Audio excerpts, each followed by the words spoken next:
ఆలోచిద్దాం, ఆశీర్వదిద్దాం. ఉమ్మడి నల్గొండ, ఖమ్మం, వరంగల్ పట్టభద్రుల ప్రశ్నించే గొంతు తీన్మార్ మల్లన్నకు మొదటి ప్రాధాన్యత ఓటు వేసి గెలిపిద్దాం. మరి గత టీఆర్ఎస్ ప్రభుత్వం చేసిన అవినీతిని ఎండగట్టడంలో ఈయన ఎంతో ప్రధాన పాత్ర పోషించారు. మరి ముద్దు పేరు పెట్టారు మన కేసీఆర్ గారికి, పాతాల పోషెట్టి అని. నాకు ఇప్పటిదాకా అర్థం తెలియదు,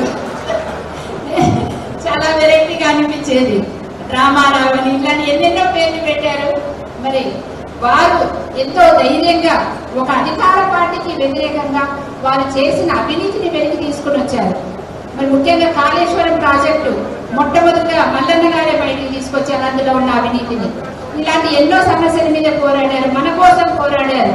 ప్రతి గవర్నమెంట్లో జరుగుతున్న అవకతవకలన్నీ బయట పెట్టారు.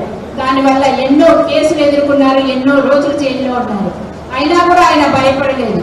నిరంతరం ప్రజల కోసం పోరాడుతూ ప్రశ్నిస్తూ మన ఉపాధ్యాయులు కానీ, ఉద్యోగులు కానీ, నిరుద్యోగుల సమస్యలు, విద్యార్థుల సమస్యలు, రైతుల సమస్యలు ప్రతి ఒక్కటి వెలుగులోకి తీసుకొస్తూ మనందరికి ఆలోచింపచేస్తూ సామాన్యుల్లో కూడా అర్థమయ్యే భాషలో మనకు అర్థమయ్యే విధంగా నిరక్షరాస్యులో కూడా అర్థమైంది ఆయన చెప్పింది.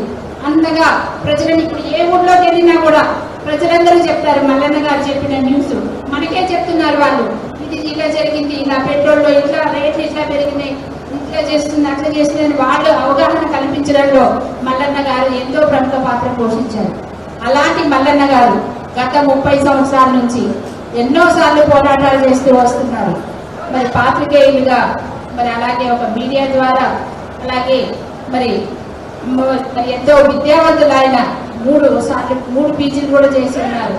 ఇలాంటి వ్యక్తిని మనం ఇప్పుడు ఎంతో విజ్ఞతతో ఆలోచించి మంచి మెజార్టీ గెలిపించుకుంటే మరి మన సమస్యల మీద ఆయనకు అవగాహన ఉంది. ప్రతి ఒక్కరి సమస్య మీద కనుక ఆ సమస్యలు ఖచ్చితంగా పరిష్కరిస్తారు, తగిన న్యాయం చేకూరుస్తారు.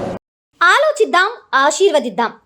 ఉమ్మడి నల్గొండ, ఖమ్మం, వరంగల్ పట్టభద్రుల ప్రశ్నించే గొంతు తీన్మార్ మల్లన్నకు మొదటి ప్రాధాన్యత ఓటు వేసి గెలిపిద్దాం.